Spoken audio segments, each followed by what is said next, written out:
दोस्तों 25 जनवरी 2026 को जिनका भी सीपीसीटी का एग्ज़ाम है उनके लिए हमने यहाँ पे कंप्लीट मॉडल पेपर लाया है जिसमें टॉप 150 मिक्स्ड एमसीक्यू हैं जिसमें सभी प्रकार के प्रश्न आपको मिलेंगे 150 प्रश्न में। तो दोस्तों ये मॉक टेस्ट आपको ज़रूर अटेम्प्ट करना चाहिए एग्ज़ाम में जाने से पहले। और इसमें सभी प्रकार के टॉपिक से रिलेटेड मिक्स्ड प्रकार के क्वेश्चन हैं, इसलिए मैं आपको बार बार कहता हूँ कि आप इसको कंप्लीट करके जाइएगा। और जो आप अभी तक हमारे पुराने वीडियो नहीं देखे हैं तो उन सब की लिंक हम अपने इसी वीडियो के डिस्क्रिप्शन में डाल देंगे, आप वहां से भी प्राप्त कर सकते हैं। और उसकी प्लेलिस्ट जो है तो आई बटन में आपको मिल जाएगी, आप वहां से भी प्राप्त कर सकते हैं। और कंप्लीट वीडियो देखिएगा क्योंकि इसमें टोटल 150 प्रश्न हैं और 25 तारीख को जिनका भी पेपर है तो उनके लिए गैप भी मिल गया है, तो आपको तैयारी करने का एक बहुत ही सुनहरा मौका मिला है दोस्तों। ठीक है, तो आप लोग ये वीडियो ज़रूर देखिएगा और लास्ट में कमेंट करके जो ये बताइएगा कि आपके कितने नंबर सही हुए कितने गलत हुए। ठीक है, तो चलिए देरी ना करते हुए हम शुरू करते हैं। जैसा कि आप स्क्रीन में पहला क्वेश्चन देख रहे हैं, एक्सेल में वोलाटाइल फंक्शन का सही अर्थ क्या है। एक्सेल में वोलाटाइल फंक्शन हो सकता है कि बहुत सारे लोग पहली बार सुनते हों कि वोलाटाइल फंक्शन भी होता है। तो वोलाटाइल फंक्शन का क्या अर्थ है एक्सेल में, यहाँ पे 4 ऑप्शन दिया गया है कि जो केवल सेव करने पर कैलकुलेट होता है, जो किसी भी बदलाव पर स्वतः पुनः कैलकुलेट हो जाता है, तीसरा है जो मैनुअल मोड में काम नहीं करता, और चौथा है जो केवल फार्मूला एडिट करने पर चलता है। तो अब बताइए कि वोलाटाइल फंक्शन का सही अर्थ क्या है। तो इसका करेक्ट आंसर अगर आपको पता है तो बहुत अच्छी बात है, और नहीं पता है तो देख लीजिए। इसका करेक्ट आंसर हो जाएगा ऑप्शन नंबर बी, ऐसा फंक्शन जो किसी भी बदलाव पर स्वतः पुनः कैलकुलेट होता है उसको क्या कहते हैं, वोलाटाइल फंक्शन कहते हैं। अगर आपके वर्कशीट में कोई भी बदलाव होता है तो वो फंक्शन ऑटोमेटिक अपडेट हो जाए, ऑटोमेटिक कैलकुलेशन कर ले, ऐसे फंक्शन को वोलाटाइल फंक्शन कहते हैं। ठीक है, देखिए वोलाटाइल शब्द है, इसका जो मतलब होता है ये है कि टेम्परेरी है ना, यानी कि जिसमें परमानेंट कोई भी चीज़ फिक्स नहीं रहती है। जैसे आप मेमोरी में पढ़े होंगे ना वोलाटाइल और नॉन वोलाटाइल, तो वोलाटाइल का मतलब क्या होता है, जिसमें अस्थिर होता है, स्थिर नहीं होता, अस्थिर। तो इसका मतलब हुआ कि एक्सेल के ऐसे फंक्शन जो वर्कशीट में या वर्कबुक में कोई भी अगर आप बदलाव करते हैं तो उस फंक्शन का कैलकुलेशन ऑटोमेटिक अपडेट हो जाए, ऐसे फंक्शन को वोलाटाइल फंक्शन कहते हैं। ठीक है, आई होप कि आप वोलाटाइल का मतलब समझ गए होंगे। हम इसलिए इसको समझा रहे हैं क्योंकि आगे के और जो प्रश्न हैं तो वोलाटाइल पर ही हैं, क्योंकि हम इस टॉपिक को कंप्लीट कवर करना चाहते हैं, इसमें से कोई भी डाउट आपका नहीं रहना चाहिए। ठीक है, तो पहले आप इस फंक्शन का अर्थ समझ गए होंगे कि ऐसा फंक्शन जो बदलाव पर स्वतः ऑटोमेटिक कैलकुलेट हो जाता है उसको हम वोलाटाइल फंक्शन कहते हैं। चलिए नेक्स्ट क्वेश्चन देख लेते हैं, निम्न में से कौन सा एक्सेल का वोलाटाइल फंक्शन है। अब यहाँ पे ये 4 फंक्शन दिए गए हैं, इसमें से ऐसा कौन सा फंक्शन है जो कि वोलाटाइल है, क्योंकि वोलाटाइल की डेफिनेशन हमने आपको पहले क्वेश्चन में बता दिया है। तो इसमें ऐसा कौन सा फंक्शन है जो कि ऑटोमेटिक अपडेट हो जाता है कोई भी बदलाव होने पर। ऑप्शन है काउंट, इफ, नाउ, सम। तो अब आपको पता हो गया होगा कि इसमें से इसका करेक्ट आंसर क्या हो जाएगा। बिल्कुल, इसका करेक्ट आंसर हो जाएगा option number C, now function. Now function क्या करता है, करंट डेट और टाइम को शो करता है। ठीक है, तो ये जैसे ही आपके एक्सेल सीट में या वर्कबुक में कहीं भी अगर आप नाउ फंक्शन यूज किए हैं और अगर कोई भी बदलाव आप अपने वर्कशीट में करते हैं तो ये फंक्शन ऑटोमेटिक अपडेट हो जाता है, इसलिए ये हमारा क्या हो गया, वोलाटाइल फंक्शन हो गया। बाकी के जो फंक्शन है तो ये ऑटोमेटिक अपडेट नहीं होते हैं जब तक कि आप खुद से ना करें, या कि इनके सेल रेफरेंस में अगर आप वैल्यू एडिट नहीं करेंगे तब तक इनका कैलकुलेशन अपडेट नहीं होता है। लेकिन नाउ फंक्शन क्या है कि ये ऑटोमेटिक अपडेट हो जाता है कोई भी बदलाव होने पर।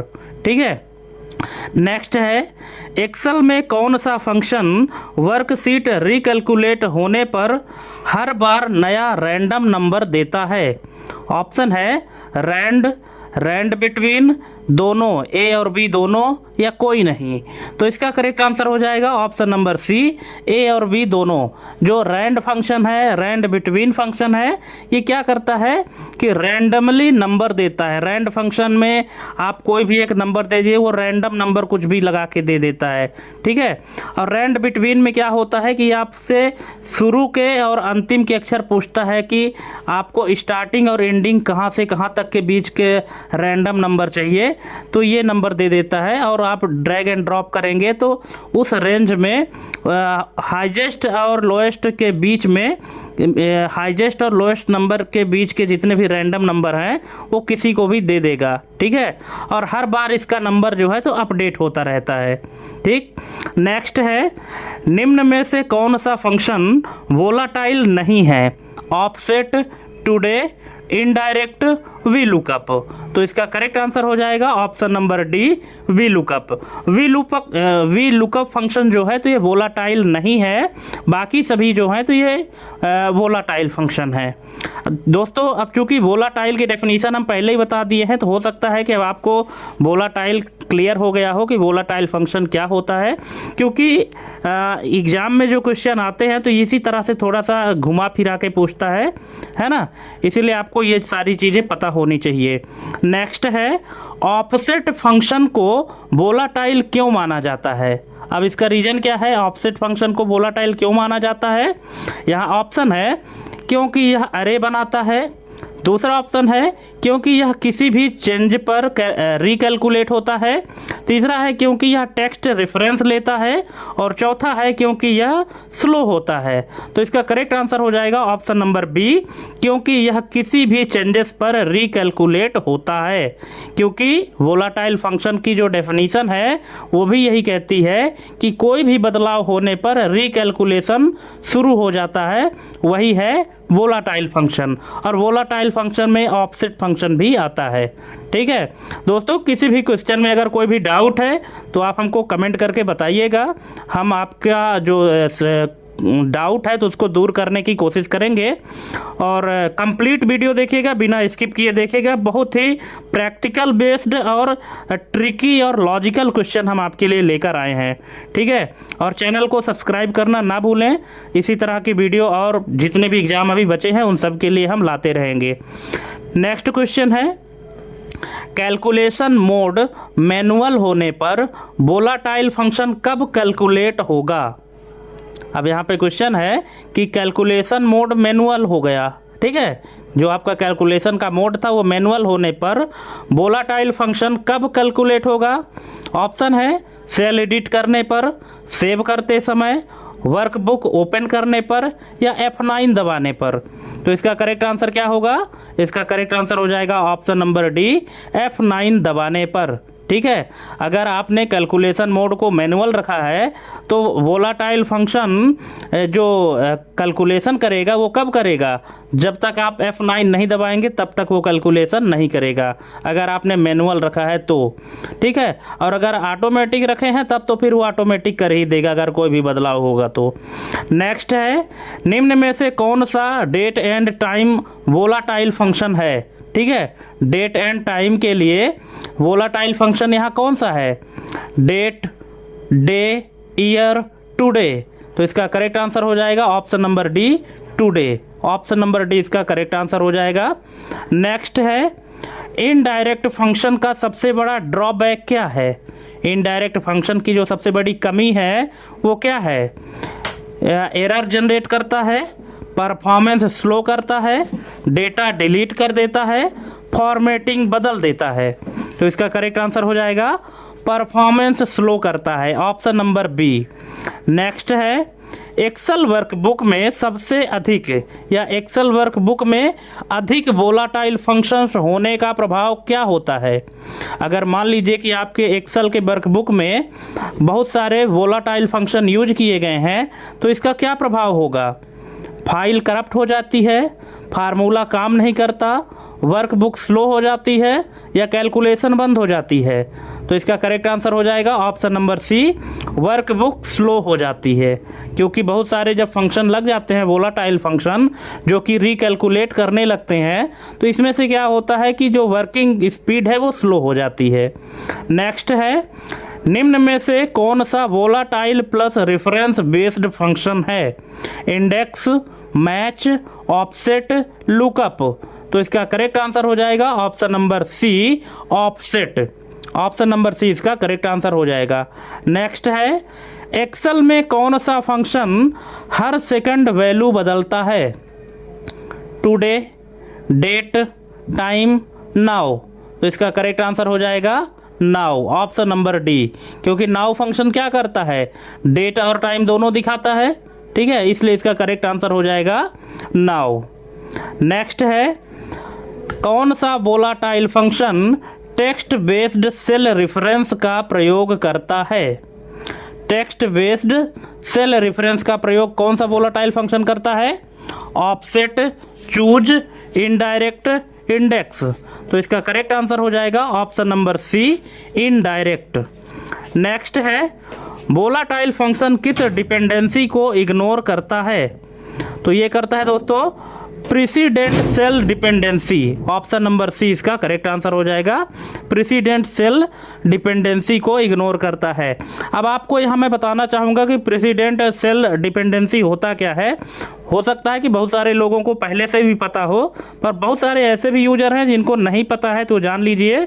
यहाँ पे आप जैसा कि स्क्रीन में देख पा रहे हैं, लिखा है कि एक्सेल में सामान्य फंक्शन केवल तभी अपडेट होते हैं या रिकैलकुलेट होते हैं जब उनसे जुड़े सेल्स की वैल्यू बदलती है, ठीक है। जब उनसे जुड़े सेल की वैल्यू चेंज होती है तभी उनका कैलकुलेशन रिकैलकुलेट होता है, ठीक है। जैसे आपने सम फंक्शन लगाया है और एक रेंज दिया है कि A1 से लेकर A5 तक की वैल्यू को जोड़ना है, तो एक बार कैलकुलेट कर दिया। अगर आप A1 से A5 तक के बीच में किसी भी सेल की वैल्यू को चेंज करते हैं तब जाके आपका जो टोटल है वो चेंज होगा। लेकिन वोलाटाइल फंक्शन जो है, जैसे नाउ हो गया, टुडे है, रैंड है, ऑफसेट है, इस नियम को इग्नोर कर देते हैं, है ना।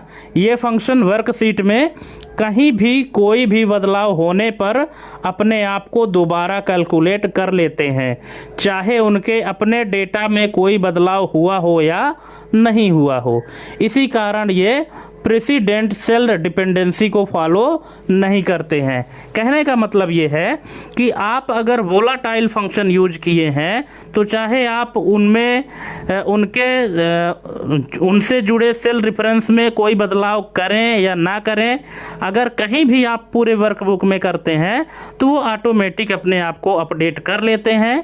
इसलिए यहाँ पे इसका करेक्ट आंसर हो जाएगा option number C, precedent cell dependency को इग्नोर कर देते हैं। क्योंकि प्रेसिडेंट सेल का मतलब होता है कि उस फंक्शन से जुड़े सेल रेफरेंस, जैसे अगर हमने आपको एग्जांपल में बताया ना कि अगर आप सम फंक्शन यूज करते हैं तो सम फंक्शन में आपने जो रेंज दिया है, चाहे A1 से A5, A1 से A10 कोई भी रेंज दिया है, तो वो A1 से A5 तक का जो रेंज है वो प्रेसिडेंट सेल कहलाते हैं, ठीक है। ये इसका करेक्ट आंसर हो जाएगा। तो आई होप कि आप समझ गए होंगे। अगर नहीं समझ में आया है तो वीडियो पॉज करके इसको 2-3 बार और पढ़ेंगे तो समझ में आ जाएगा। नेक्स्ट है, वर्कशीट में किसी भी सेल के चेंज पर वोलाटाइल फंक्शन कहाँ रिकैलकुलेट होता है? केवल उसी सेल में, केवल उसी सीट में, पूरे वर्कबुक में, केवल एक्टिव रेंज में। तो ये बताइए कि जब वर्कशीट में किसी भी सेल में कोई चेंजेस होता है तो वोलाटाइल फंक्शन कहाँ रिकैलकुलेट होता है? उसी सेल में होता है कि उसी सीट में होता है कि पूरे वर्कबुक में होता है कि केवल एक्टिव रेंज में होता है? तो इसका करेक्ट आंसर हो जाएगा ऑप्शन नंबर सी, पूरे वर्कबुक में होता है, ठीक है। वर्कबुक और वर्कशीट में डिफरेंस तो आपको पता होगा ना। जैसे एक एक्सेल की फाइल है, उसमें 3 सीट हैं, है ना, सीट 1, सीट 2, सीट 3, ठीक। अब अगर मान लीजिए कि आप तीनों सीट में या किसी भी एक सीट में वोलाटाइल फंक्शन यूज किए हैं और सीट 1 में आपने वोलाटाइल फंक्शन लगाया है और सीट 2 में आप बदलाव कर रहे हैं, तो जहाँ भी पूरे वर्कबुक में कहीं भी अगर वोलाटाइल फंक्शन लगा है तो वो अपडेट हो जाएगा ऑटोमेटिक। ठीक, नेक्स्ट है परफॉर्मेंस ऑप्टिमाइजेशन के लिए ऑफसेट के स्थान पर कौन सा बेहतर विकल्प है? Lookup, match, index, if. तो इसका करेक्ट आंसर हो जाएगा index, option number C. Next है निम्न में से कौन सा फंक्शन वोलाटाइल होते हुए भी अक्सर इग्नोर किया जाता है? Type, cell, info, error dot type. तो ऐसा कौन सा फंक्शन है कि जो वोलाटाइल होता है लेकिन उसे अक्सर इग्नोर कर दिया जाता है? तो इसका करेक्ट आंसर हो जाएगा सेल, ऑप्शन नंबर बी। जो सेल नाम का फंक्शन है ये वोलाटाइल फंक्शन है लेकिन इसको हमेशा इग्नोर कर दिया जाता है। नेक्स्ट है वोलाटाइल फंक्शन को पहचानने का सबसे सही तरीका क्या है? एरर मैसेज देखना, फार्मूला लेंथ देखना, रिकैलकुलेशन बिहेवियर ऑब्जर्व करना, फाइल साइज देखना। तो इसका करेक्ट आंसर हो जाएगा option number C, recalculation behaviour observe करना। ठीक है, ऑप्शन नंबर सी। नेक्स्ट है किस प्रकार की वर्कबुक में वोलाटाइल फंक्शन से बचना चाहिए? ऐसा मतलब किस प्रकार का जो हमारे पास वर्कबुक हो तो किस प्रकार के वर्कबुक में वोलाटाइल फंक्शन लगाने से बचना चाहिए? Small data workbook, static report, simple calculation file या लार्ज एंड कॉम्प्लेक्स मॉडल। तो इसका करेक्ट आंसर है option number D, large and complex model में वोलाटाइल फंक्शन लगाने से बचना चाहिए। क्यों? क्योंकि अगर आप वोलाटाइल फंक्शन लगा देंगे लार्ज अमाउंट ऑफ डेटा में तो आपके वर्कबुक की जो स्पीड है वो बहुत स्लो हो जाएगी, इसलिए ऐसी कंडीशन में वोलाटाइल फंक्शन लगाने से बचना चाहिए।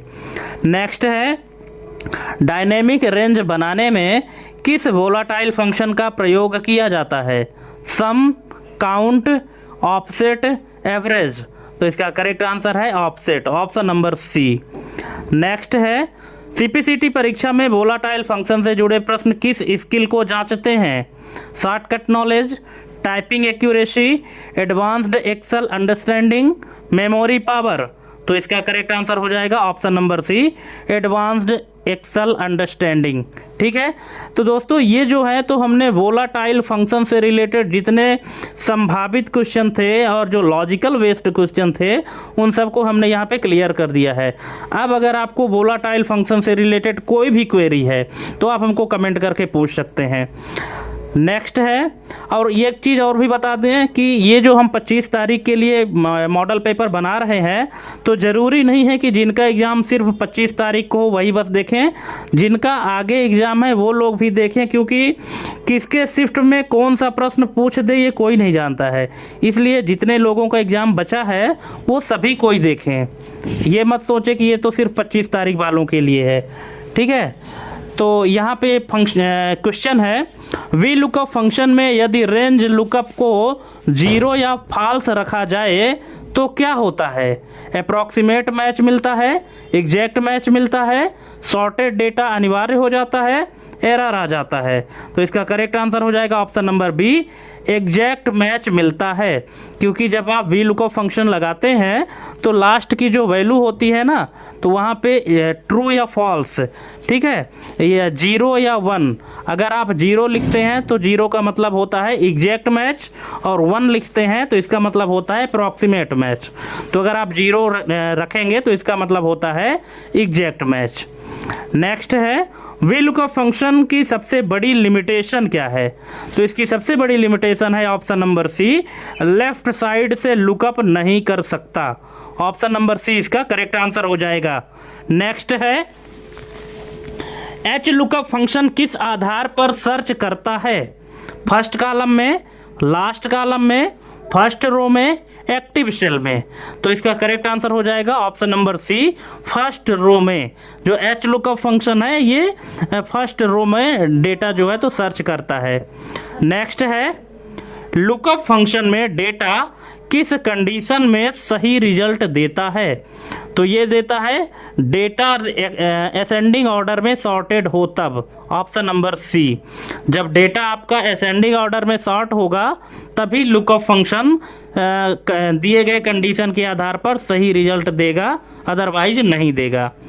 नेक्स्ट है index plus match function combination को वी लुकअप से बेहतर क्यों माना जाता है? तो इसका करेक्ट आंसर है ऑप्शन नंबर बी, क्योंकि यह फास्टर और फ्लेक्सिबल होता है। नेक्स्ट है मैच फंक्शन में मैच टाइप इक्वल टू 0 का अर्थ क्या है? तो इसका अर्थ है option number C, exact match. Next है एक्स लुकअप फंक्शन की कौन सी विशेषता इसे वी लुकअप से अलग बनाती है? तो इसका करेक्ट आंसर हो जाएगा option number B, right to left lookup कर सकता है। ठीक है, जो वी लुकअप है वो लेफ्ट टू राइट काम करता है, लेकिन राइट टू लेफ्ट काम नहीं करता है। सर्चिंग की बात अगर करें तो लेफ्ट से राइट साइड करता है कौन? V lookup. लेकिन अगर हम चाहें कि राइट साइड से लेफ्ट साइड सर्च करें तो वी लुकअप फिर ये काम नहीं कर पाता है।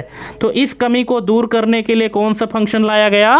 एक्स लुकअप फंक्शन लाया गया, जो कि लेफ्ट से भी कर सकता है और राइट से भी कर सकता है। ठीक है, तो इसी कारण से जो एक्स लुकअप है तो वी लुकअप से एकदम से अलग है। ऑप्शन नंबर बी इसका करेक्ट आंसर हो जाएगा।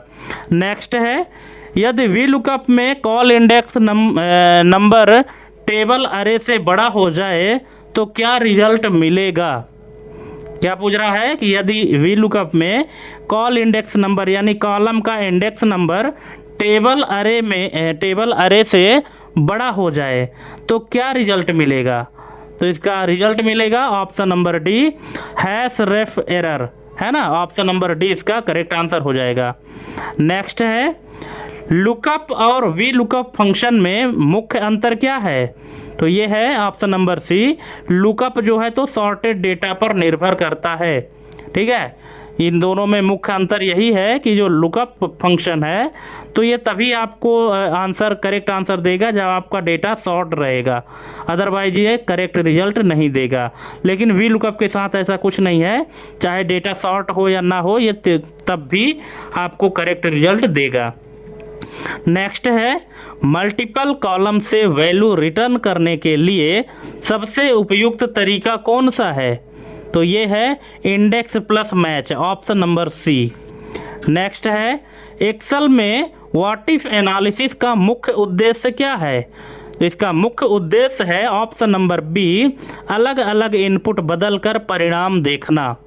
ये व्हाट इफ एनालिसिस का मुख्य उद्देश्य है, अलग अलग इनपुट बदलकर परिणाम देखना। नेक्स्ट है गोल सीक टूल का उपयोग किस स्थिति में किया जाता है? तो ये किया जाता है दोस्तों ऑप्शन नंबर बी, जब आउटपुट ज्ञात हो और इनपुट निकालना हो। ठीक है, जब आउटपुट ज्ञात हो और इनपुट निकालना हो तब आपको गोल सीक टूल का यूज करना चाहिए। ये हमेशा उस कंडीशन में किया जाता है जैसे कोई बीमा वगैरह की राशि निकालनी है ना, या कि अगर लोन वगैरह का कोई काम करना है तब वहाँ पे गोल सीक फंक्शन काम करता है कि जैसे इतने साल बाद हमको इतने रुपए मिलेगा तो हमको हर महीने कितना जमा करना है, कुछ इस टाइप के जब काम करने होते हैं तब वहाँ पे हम गोल सीक टूल का यूज करते हैं कि मतलब आउटपुट हमको पता है पर इनपुट नहीं पता है कि हमको, जैसे मान लीजिए कि कोई भी बीमा अगर हम कर रहे हैं तो मैच्योरिटी होने पर हमको पता है कि इतने रुपए मिलेगा 15 साल या 20 साल बाद, लेकिन हमको देना कितना पड़ेगा हर महीने या हर तिमाही, कितना देना पड़ेगा, इनपुट कितना करना पड़ेगा। तो जब हमारे पास आउटपुट ज्ञात हो और इनपुट निकालना हो तब हम गोल सीक का यूज करते हैं। नेक्स्ट है गोल सीक में कितने चेंजिंग सेल हो सकते हैं? 1, 2, 3 या असीमित? तो इसका करेक्ट आंसर हो जाएगा ऑप्शन नंबर ए, 1। गोल सीक में जो चेंजिंग सेल होता है वो कितना होता है? एक ही सेल में आप बदलाव करके और रिजल्ट देख सकते हैं। ठीक है दोस्तों, ये जो इस तरह के फंक्शन है ना, तो मैं आपको बताना चाहूँगा कि मेरे यूट्यूब चैनल में एक MS एक्सेल, माइक्रोसॉफ्ट एक्सेल के नाम से एक प्लेलिस्ट बना है। उसमें हमने इन सभी फंक्शन को बहुत ही डीप में समझाया है और विथ प्रैक्टिकल समझाया है। अगर आप एक्सेल बेसिक से एडवांस लेवल तक सीखना चाहते हैं तो आप मेरे उन सभी वीडियोज़ को भी देख सकते हैं, क्योंकि अगर आप एक बार अच्छे से देख लेंगे तो फिर आपको अलग से तैयारी करने की ज़रूरत नहीं पड़ेगी। ठीक है, और ऐसे पूरे टॉपिक को हमने उसमें कवर किया है।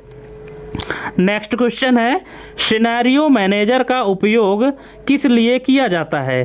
तो ये किया जाता है मल्टीपल सिनेरियोज कंपेयर करने के लिए, ऑप्शन नंबर बी। नेक्स्ट है, सिनेरियो मैनेजर में अधिकतम कितने चेंजिंग सेल हो सकते हैं? तो ये हो सकते हैं दोस्तों 32, ऑप्शन नंबर सी। नेक्स्ट है, वन वेरिएबल डेटा टेबल में कितने इनपुट वेरिएबल्स होते हैं? तो ये होते हैं 1, ऑप्शन नंबर ए, क्योंकि नाम ही है कि क्या वन वेरिएबल डेटा टेबल। ठीक है। नेक्स्ट है, टू वेरिएबल डेटा टेबल में कितने इनपुट सेल्स आवश्यक होते हैं? तो ये है 2, option number B. Next, data table का उपयोग करते समय फार्मूला कहाँ होना चाहिए? टेबल के बाहर, रो में, कॉलम में, टेबल के शीर्ष में। तो ये कहाँ होना चाहिए? ये होना चाहिए टेबल के शीर्ष वाले सेल में, ऑप्शन नंबर डी। टेबल के शीर्ष सेल में होना चाहिए डेटा टेबल का उपयोग करते समय फार्मूला। नेक्स्ट है, डेटा टेबल किस प्रकार का फीचर है? स्टैटिक है, वोलाटाइल है, नॉन रिकैलकुलेटिंग है या मैनुअल ओनली है?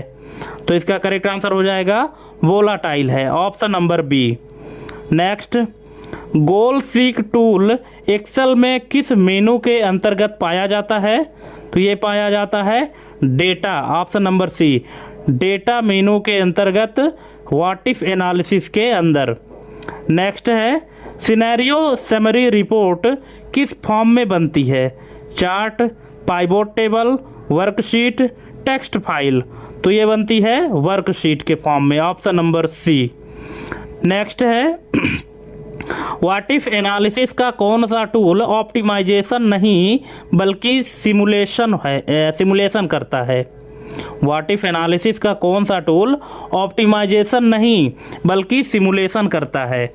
Goal seek, solver, scenario manager, pivot table. तो इसका करेक्ट आंसर हो जाएगा scenario manager, option number C. Next है, गोल सीक किस इंफॉर्मेशन के कारण कॉम्प्लेक्स प्रॉब्लम्स के लिए उपयुक्त नहीं है? तो ये है ऑप्शन नंबर बी, केवल एक चेंजिंग सेल अलाउ करता है, इसलिए कॉम्प्लेक्स प्रॉब्लम्स के लिए उपयुक्त नहीं है। नेक्स्ट है, सॉल्वर को व्हाट इफ एनालिसिस से कैसे अलग माना जाता है? तो इसका करेक्ट आंसर है option number B, solver multiple constants handle करता है, ऑप्शन नंबर बी। नेक्स्ट है, डेटा टेबल बनाते समय रो इनपुट सेल और कॉलम इनपुट सेल का अर्थ क्या है? जब हम डेटा टेबल बनाते हैं तो रो इनपुट सेल और कॉलम इनपुट सेल का क्या मतलब है? तो इसका मतलब है option number C, input reference cells, option number C. Next है, व्हाट इफ एनालिसिस के टूल्स का प्रयोग किस प्रकार के एनालिसिस में होता है? Descriptive, predictive, diagnostic, exploratory. तो इसका करेक्ट आंसर हो जाएगा option number B, predictive. Next है, सिनेरियो मैनेजर में सिनेरियो डिलीट करने पर क्या होता है?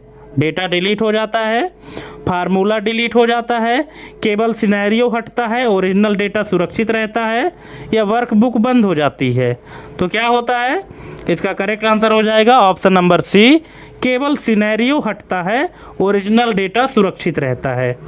नेक्स्ट है, डेटा टेबल को किस कारण स्लो माना जाता है? तो इसका करेक्ट आंसर है यह वोलाटाइल होता है, ऑप्शन नंबर बी।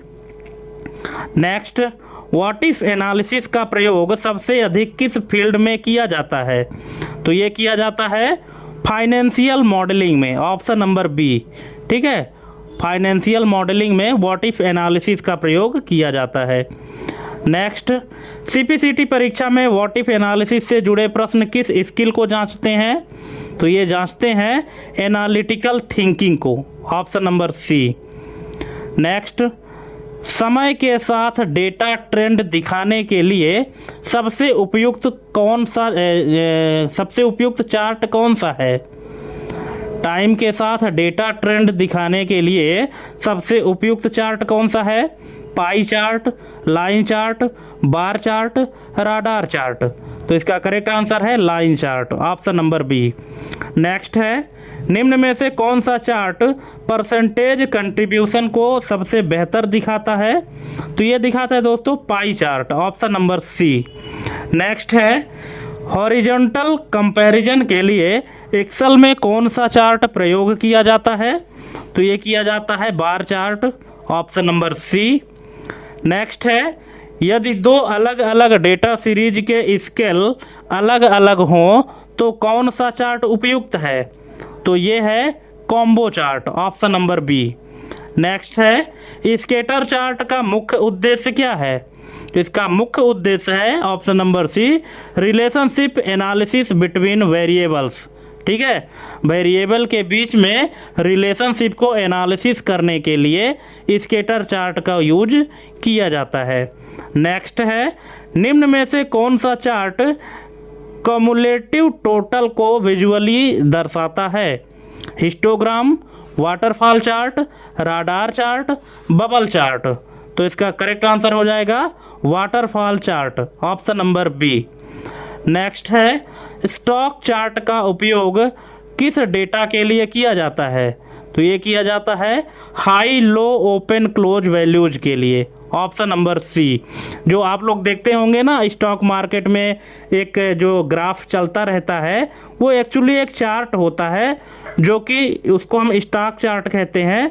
ये किस लिए यूज होता है कि कब वैल्यू हाई हुई, कब लो हुई, कब ओपन हुआ, कब क्लोज हुआ, इस तरह के जो राडार के रूप में एक चलता रहता है लाइन ऊपर नीचे अप डाउन, उसी को हम स्टॉक चार्ट कहते हैं। नेक्स्ट है, हिस्टोग्राम चार्ट का प्रयोग किस लिए किया जाता है? तो ये किया जाता है फ्रीक्वेंसी डिस्ट्रीब्यूशन के लिए, option number B. Next, tree map chart किस प्रकार का डेटा रिप्रेजेंट करता है? Time series data, hierarchical data, geographic data या स्टैटिस्टिकल डेटा? तो ये करता है hierarchical data, option number B. Next है, सनबर्स्ट चार्ट का मुख्य उद्देश्य क्या है? इसका मुख्य उद्देश्य है हायरार्की को सर्कुलर फॉर्म में दिखाना, option number B. Next, Excel में मैप चार्ट किस डेटा पर आधारित होता है? तो ये होता है जियोग्राफिक लोकेशन। जो मैप चार्ट होता है, जो मैप के रूप में दिखाता है, तो ये जियोग्राफिक लोकेशन पर आधारित होता है। नेक्स्ट है, फनल चार्ट का उपयोग किस प्रोसेस को दर्शाने के लिए किया जाता है? तो ये किया जाता है सेल्स पाइपलाइन स्टेजेस के लिए, option number B. Next, radar chart किस स्थिति में उपयोगी होता है? तो ये होता है मल्टीपल वेरिएबल्स कंपैरिजन में, option number B. Next, bubble chart scatter chart से कैसे भिन्न होता है? तो ये होता है option number A, bubble chart third variable भी दिखाता है। ठीक है, जबकि स्कैटर चार्ट जो है तो थर्ड वेरिएबल नहीं दिखाता है, ये इसीलिए ये बबल चार्ट जो है तो स्कैटर चार्ट से अलग है, option number A. Next, column chart और बार चार्ट में मुख्य अंतर क्या है? तो ये है ओरिएंटेशन का, ऑप्शन नंबर बी। ठीक है, ओरिएंटेशन का अंतर है वर्टिकल वर्सेस हॉरिजॉन्टल का। नेक्स्ट, एरिया चार्ट का मुख्य लाभ क्या है? तो इसका मुख्य लाभ है ट्रेंड के साथ मैग्नीट्यूड दिखाना, option number B. Next, combo chart में सेकेंडरी एक्सिस का उपयोग क्यों किया जाता है? तो ये किया जाता है डिफरेंट स्केल वाले डेटा को एडजस्ट करने के लिए, option number C. Next, Excel में कौन सा चार्ट 3D इफेक्ट के कारण डेटा मिस इंटरप्रिटेशन कर सकता है? तो ये करता है 3D pie chart, option number C. Next, किस चार्ट में एग्जैक्ट वैल्यू कंपैरिजन सबसे कठिन होता है? तो ये है पाई चार्ट में, option number C. Next, CPCT परीक्षा में चार्ट से जुड़े टफेस्ट प्रश्न किस एबिलिटी को जांचते हैं? तो ये जांचते हैं data visualization logic, option number C, कि आपका जो डेटा का विजुअलाइजेशन लॉजिक है कितना स्ट्रांग है। ये चीज़ जांचने के लिए सीपीसीटी में चार्ट से रिलेटेड क्वेश्चन पूछे जाते हैं। नेक्स्ट है, एक्सेल में कंडीशनल फॉर्मेटिंग का मुख्य उद्देश्य क्या है? तो इसका मुख्य उद्देश्य है कंडीशन के आधार पर सेल की अपीयरेंस बदलना, option number B. Next, conditional formatting का रूल किस मेनू के अंतर्गत पाया जाता है? तो ये पाया जाता है home, option number C. Next, formula based conditional formatting में ट्रू होने पर क्या होता है? फार्मूला बेस्ड कंडीशनल फॉर्मेटिंग में ट्रू होने पर क्या होता है? रूल हट जाता है, फॉर्मेटिंग अप्लाई होती है, एरर दिखता है या सेल लॉक हो जाता है? तो इसका करेक्ट आंसर है फॉर्मेटिंग अप्लाई होती है, ऑप्शन नंबर बी। नेक्स्ट, निम्न में से कौन सा ऑप्शन कंडीशनल फॉर्मेटिंग का हिस्सा नहीं है? Data bars, colour scales, icon sets, pivot charts. तो इसका करेक्ट आंसर है pivot charts, option number D. Next, top bottom rules का प्रयोग किस लिए किया जाता है? डुप्लीकेट डेटा हटाने के लिए, एक्सट्रीम वैल्यूज हाइलाइट्स करने के लिए, टेक्स्ट फॉर्मेट बदलने के लिए, फार्मूला कैलकुलेट करने के लिए। तो इसका करेक्ट आंसर हो जाएगा option number B, extreme value highlight करने के लिए।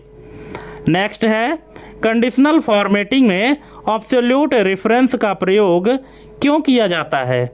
तो ये किया जाता है option number B, fixed reference रखने के लिए, ऑप्शन नंबर बी। नेक्स्ट है, कलर स्केल्स किस प्रकार का कंपैरिजन दर्शाते हैं? तो ये दर्शाते हैं relative value comparison, option number B. Next, icon sets में शो आइकन वनली ऑप्शन का प्रभाव, शो आइकन वनली ऑप्शन का क्या प्रभाव होता है? तो ये होता है केवल आइकन दिखता है, वैल्यू नहीं दिखती है, option number C. Next, conditional formatting में डुप्लीकेट वैल्यूज रूल का मुख्य उपयोग क्या है? तो इसका है option number B, repeated data highlight करना, ऑप्शन नंबर बी। नेक्स्ट है, डेटा बार्स किस आधार पर लेंथ निर्धारित करते हैं? तो ये करते हैं maximum value of range, option number B. Next, अब यहाँ पे एक फार्मूला दिया गया है कि अगर कंडीशनल फॉर्मेटिंग में ये फार्मूला हम लगाते हैं तो इसका अर्थ क्या होगा?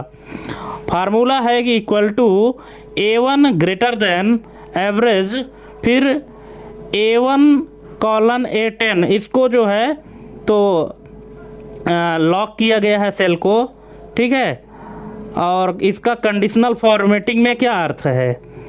तो इसका अर्थ है ऑप्शन नंबर सी, एवरेज से अधिक वैल्यूज हाईलाइट होंगी। जो वैल्यू एवरेज से अधिक वैल्यू होंगी तो वो क्या होंगी? हाईलाइट होंगी, option number C. Next, conditional formatting rules की प्रायोरिटी किससे नियंत्रित होती है? तो ये होती है रूल मैनेजर से, option number B. Next, stop if true option का क्या कार्य है? तो इसका कार्य है आगे के रूल्स को लागू होने से रोकता है, option number B. Next, conditional formatting किस प्रकार की फॉर्मेटिंग नहीं बदल सकता? तो ये है cell alignment, option number C. Next, large data set में कंडीशनल फॉर्मेटिंग का अधिक उपयोग क्या प्रभाव डालता है? तो ये है वर्कबुक स्लो हो जाती है या वर्कबुक स्लो हो सकती है, ऑप्शन नंबर सी।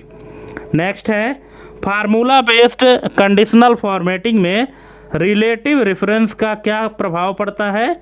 तो इसका करेक्ट आंसर है ऑप्शन नंबर बी, प्रत्येक सेल अपने कॉन्टेक्स्ट में इवेल्युएट होता है, ऑप्शन नंबर बी।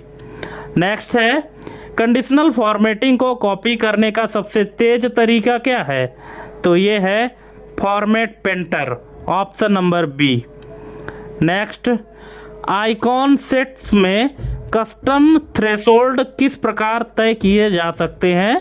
तो इसका करेक्ट ऑप्शन हो जाएगा option number C, numbers, percentage या फार्मूलाज से, ऑप्शन नंबर सी। नेक्स्ट है कंडीशनल फॉर्मेटिंग का प्रयोग किस प्रकार के एनालिसिस में सबसे अधिक उपयोगी है? तो ये है विजुअल एनालिसिस में, option number B. Next, CPCT परीक्षा में कंडीशनल फॉर्मेटिंग से जुड़े ट्रिकी प्रश्न किस स्किल को जांचते हैं? तो ये जांचते हैं लॉजिकल एंड एनालिटिकल थिंकिंग को, option number C. Next, MS Word में पेज ब्रेक का मुख्य उद्देश्य क्या है? तो इसका मुख्य उद्देश्य है नया पेज शुरू करना, option number B. Next, section break और पेज ब्रेक में मुख्य अंतर क्या है? तो इसका करेक्ट आंसर हो जाएगा option number A, section break formatting बदलता है, ऑप्शन नंबर ए। नेक्स्ट है किसी एक ही पेज पर कॉलम्स बदलने के लिए कौन सा ब्रेक प्रयोग किया जाता है? तो इसका करेक्ट आंसर है section break, option number C, section break continuous. Next, column break का प्रयोग किस स्थिति में किया जाता है? तो ये किया जाता है अगले कॉलम में टेक्स्ट भेजने के लिए, ऑप्शन नंबर सी। नेक्स्ट है यदि आप चाहते हैं कि नया सेक्शन हमेशा ऑड पेज से शुरू हो तो कौन सा ब्रेक चुनेंगे? Section break, section break next, section break even, section break odd या पेज ब्रेक? तो इसका करेक्ट आंसर हो जाएगा section break odd page, option number C. Next है सेक्शन ब्रेक इवन पेज का क्या प्रभाव होगा? तो ये है ऑप्शन नंबर बी कि सेक्शन अगले इवन नंबर्ड पेज से शुरू होता है, ऑप्शन नंबर बी। नेक्स्ट है लाइन ब्रेक यानी shift plus enter, line break का उपयोग क्यों किया जाता है? इसकी शॉर्टकट की है शिफ्ट प्लस इंटर, तो इसका यूज क्यों किया जाता है? इसका करेक्ट आंसर है ऑप्शन नंबर बी, नया पैराग्राफ बनाए बिना लाइन बदलने के लिए। नेक्स्ट, निम्न में से कौन सा ब्रेक हेडर्स और फुटर्स को अलग करने में सहायक है? तो इसका करेक्ट आंसर हो जाएगा option number D, section break, option number D. Next, page orientation, page orientation कितना होता है? 2, पोर्ट्रेट और लैंडस्केप। तो पेज ओरिएंटेशन केवल किस ब्रेक की सहायता से बदली जा सकती है? तो इसका करेक्ट आंसर है option number D, section break, option number D. Next है कंटिन्यूअस सेक्शन ब्रेक का उपयोग किस स्थिति में नहीं किया जा सकता? तो इसका करेक्ट आंसर हो जाएगा ऑप्शन नंबर डी, नया पेज शुरू करने में, ऑप्शन नंबर डी। नेक्स्ट, यदि डॉक्यूमेंट में बिना सेक्शन ब्रेक के हेडर बदलने का प्रयास किया जाए तो क्या होगा? तो ये होगा पूरे डॉक्यूमेंट में हेडर जो है तो बदल जाएगा, option number B. Next, MS Word में सेक्शन ब्रेक विकल्प कहाँ पाया जाता है? तो ये पाया जाता है लेआउट के अंदर breaks, option number C. Next है कॉलम ब्रेक और पेज ब्रेक में मुख्य अंतर क्या है? इसमें मुख्य अंतर है option number D, column break उसी पेज के अगले कॉलम में टेक्स्ट भेजता है, जबकि पेज ब्रेक क्या करता है? अगले पेज में डेटा भेज देता है। नेक्स्ट है निम्न में से कौन सा ब्रेक प्रिंटिंग लेआउट पर सबसे अधिक प्रभाव डालता है? Line break, column break, page break, section break? तो इसका करेक्ट आंसर है section break, option number D. Next है किसी डॉक्यूमेंट के बीच में पेज नंबर रीसेट करने के लिए क्या आवश्यक है? Page break, line break, column break या सेक्शन ब्रेक? तो ये आवश्यक है section break, option number D. Next, MS Word में पेज ब्रेक इंसर्ट करने की शॉर्टकट की क्या है? तो ये है control plus enter, option number B. Next, यदि आप चाहते हैं कि नया सेक्शन अगले पेज पर ही शुरू हो तो कौन सा ब्रेक उपयुक्त है? तो ये है next page, option number D. Next, line break का प्रभाव किस पर नहीं पड़ता? तो ये नहीं पड़ता है पैराग्राफ फॉर्मेटिंग पर, ऑप्शन नंबर बी। नेक्स्ट, किसी डॉक्यूमेंट में मल्टीपल कॉलम्स के बीच ऑटोमेटिक फ्लो किस ब्रेक से नियंत्रित होता है? तो ये होता है कॉलम ब्रेक से, ऑप्शन नंबर सी। नेक्स्ट है, सीपीसीटी परीक्षा में ब्रेक से जुड़े टफेस्ट प्रश्न किस स्किल को जांचते हैं?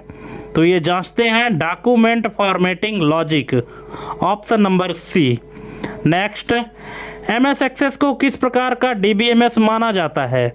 Hierarchical DBMS, network DBMS, relational DBMS, object oriented DBMS. तो इसका करेक्ट आंसर हो जाएगा रिलेशनल डीबीएमएस या relational database management system, option number C. Next है, एमएस एक्सेस में डेटा को फिजिकल रूप से कहाँ स्टोर किया जाता है? Query, form, table, report. तो इसका करेक्ट आंसर है table, option number C. Next है, एमएस एक्सेस में प्राइमरी की का मुख्य उद्देश्य क्या है? तो इसका मुख्य उद्देश्य है रिकॉर्ड को यूनिकली आइडेंटिफाई करना, ऑप्शन नंबर बी।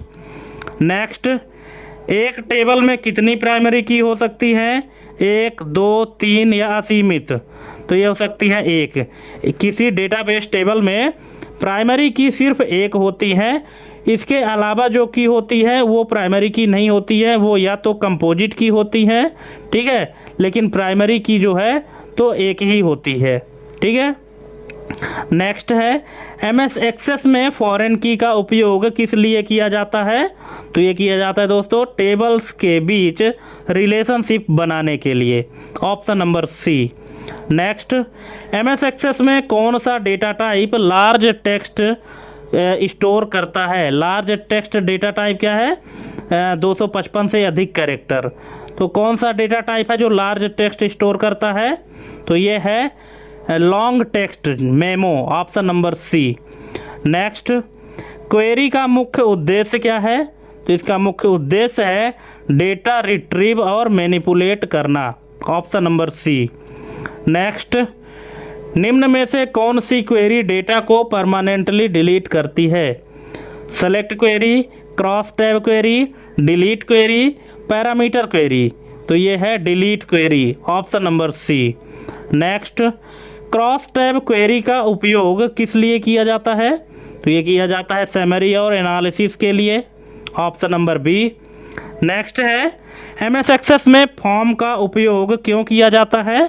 तो ये किया जाता है यूजर फ्रेंडली डेटा एंट्री के लिए, option number B. Next, report object का मुख्य उद्देश्य क्या है? तो इसका मुख्य उद्देश्य है डेटा प्रिंट या प्रेजेंट करने के लिए, ऑप्शन नंबर डी। नेक्स्ट है, रेफरेंशियल इंटीग्रिटी इनेबल करने से क्या सुनिश्चित होता है? तो ये है data consistency between related tables, ठीक है। रिलेटेड टेबल्स के बीच में जो डेटा कंसिस्टेंसी है ये सुनिश्चित होता है रेफरेंशियल इंटीग्रिटी इनेबल करने पर। नेक्स्ट है, यदि रेफरेंशियल इंटीग्रिटी लागू हो और पेरेंट रिकॉर्ड डिलीट हो जाए तो क्या होगा? तो क्या होगा? ऑप्शन नंबर बी, डिलीट नहीं होगा यदि कैस्केड नहीं है, option number B. Next, MS Access में कौन सा ज्वाइन डिफ़ॉल्ट रूप से अप्लाई होता है? Left join, right join, inner join, outer join. तो ये है inner join, option number C. Next, MS Access में इंडेक्स बनाने का मुख्य लाभ क्या है? तो ये है क्वेरी परफॉर्मेंस इम्प्रूव करना, option number B. Next, normalization का मुख्य उद्देश्य क्या है? इसका मुख्य उद्देश्य है डेटा डुप्लीकेशन कम करना, option number C. Next, first normal form की मुख्य शर्त क्या है? इसकी मुख्य शर्त है एटॉमिक वैल्यूज होना, option number C. Next, MS Access में कौन सा ऑब्जेक्ट डेटा वैलिडेशन लागू करने में सहायक होता है? तो ये है table, option number A. Next, MS Access में माक्रो का मुख्य उपयोग क्या है? तो ये है ऑटोमेशन टास्क परफॉर्म करना, option number B. Next, CPCT परीक्षा में एमएस एक्सेस से जुड़े टफेस्ट प्रश्न किस स्किल को जांचते हैं? तो ये जांचते हैं डेटाबेस लॉजिकल अंडरस्टैंडिंग को। Option number C. Next, cloud computing का मूल सिद्धांत क्या है? तो इसका मूल सिद्धांत है ऑन डिमांड शेयर्ड रिसोर्सेज प्रदान करना। Option number B. नेक्स्ट है, निम्नलिखित में से कौन सा क्लाउड कंप्यूटिंग का सर्विस मॉडल नहीं है? आस, पास, सास या डास? तो इसका करेक्ट आंसर हो जाएगा option number D, DaaS. Database as a software ये इसका सर्विस मॉडल नहीं है, बाकी सभी हैं। ठीक है, software system as a service, software as a service ऐसे करके है, इंटरनेट एज अ सर्विस, ये सभी इसके सर्विस मॉडल हैं। लेकिन जो डास है डेटाबेस एज अ सॉफ्टवेयर, तो ये इसका कोई मॉडल नहीं है। नेक्स्ट है, आस मॉडल में यूजर किस पर सबसे अधिक कंट्रोल रखता है? तो ये रखता है ऑपरेटिंग सिस्टम पर। Option number B. Next, SaaS model की मुख्य विशेषता क्या है? तो ये है एप्लीकेशन इंटरनेट के माध्यम से उपयोग होती है। Option number C. नेक्स्ट है, निम्न में से कौन सा डिप्लॉयमेंट मॉडल सबसे अधिक सिक्योर माना जाता है? Public cloud, private cloud, community cloud, hybrid cloud? तो ये है private cloud. Option number B. Next है, हाइब्रिड क्लाउड किसका कॉम्बिनेशन होता है? तो ये होता है public plus private. Public plus private बराबर hybrid cloud. Option number C. Next है, वर्चुअलाइजेशन का मुख्य लाभ क्या है? इसका मुख्य लाभ है रिसोर्स यूटिलाइजेशन इम्प्रूव करना। Option number B. Next, cloud में इलास्टिसिटी शब्द का क्या अर्थ है? तो इसका अर्थ है डिमांड के अनुसार रिसोर्सेस का ऑटोमेटिक बढ़ना घटना। Option number C. नेक्स्ट, यदि क्लाउड सर्विस बार बार अनअवेलेबल हो रही है तो यह किस इशू को दर्शाता है? तो ये दर्शाता है reliability. Option number C. Next, SLA यानी सर्विस लेवल एग्रीमेंट का मुख्य उद्देश्य क्या है?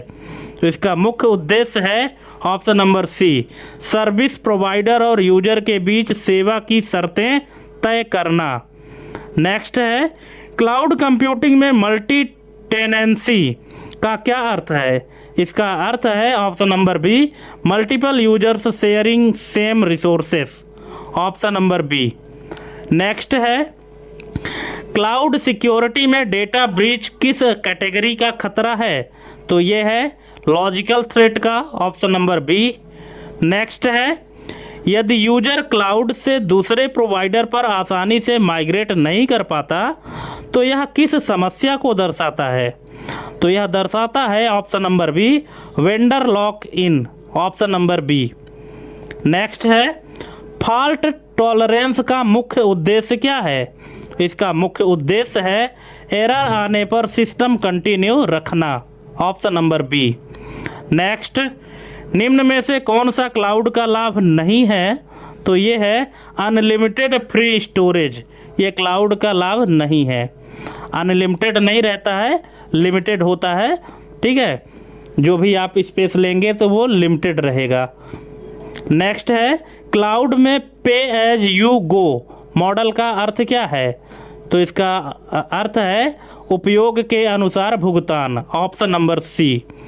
नेक्स्ट, यदि क्लाउड प्रोवाइडर डेटा का बैकअप नहीं रखता तो यह किस रिस्क को बढ़ाता है?